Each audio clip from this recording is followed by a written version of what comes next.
Shalom Bapak Ibu yang dikasihi Tuhan, kita berjumpa kembali dalam Suara Pengharapan. Kali ini saya ingin berbagi tentang terobosan batiniah. Bapak Ibu, apa itu terobosan batiniah? Tentu kita pernah melihat satu peristiwa atau satu kasus yang kita alami atau orang lain juga alami. Kita memiliki wastafel di rumah kita, tetapi wastafel itu penuh dengan kotoran. Mengapa penuh dengan kotoran? Tentunya lubang pembuangan itu tersumbat atau buntu. Nah, coba bayangkan Bapak Ibu, ketika itu terjadi, tentunya kita mengalami kepanikan dan kita tidak senang karena bau rumah menjadi bau yang tidak sedap.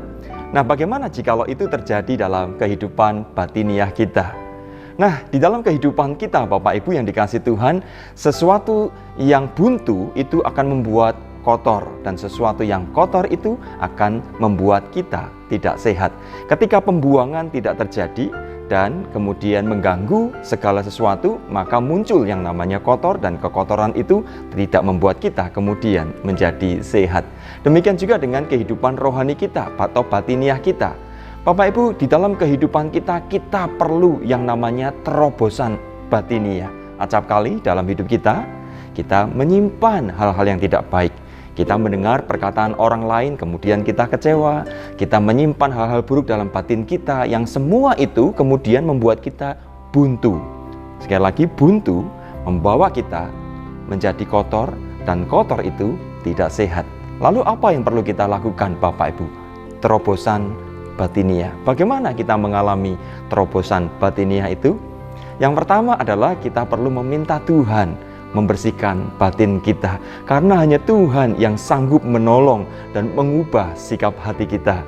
Bapak Ibu, kita perlu Tuhan setiap saat dan meminta Dia untuk membersihkan batiniah kita. Ketika kita tidak mampu kuat membersihkan diri kita sendiri, kita tahu ada Tuhan yang sanggup, dan hanya Tuhan yang sanggup mengubah sikap hati kita. Yang kedua Bapak Ibu, kita perlu respon yang benar terhadap firman Tuhan. Setiap kali kita mendengar firman Tuhan, janganlah firman Tuhan itu ditujukan untuk orang lain, tetapi untuk diri kita. Mengapa?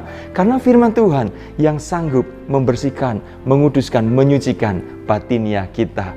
Ketika kita tunduk kepada firman Tuhan, ketika kita menyukai firman Tuhan, ketika kita menikmati firman Tuhan itu akan mengubah, mengarahkan langkah atau sikap hati kita yang tepat, sehingga kita mengalami terobosan. Nah Bapak Ibu, yang ketiga yang perlu kita lakukan adalah kita belajar rendah hati. Rendah hati untuk apa? Untuk mau berubah lebih baik. Jikalau kita tidak mau berubah untuk lebih baik, maka kita tidak akan menjadi lebih baik.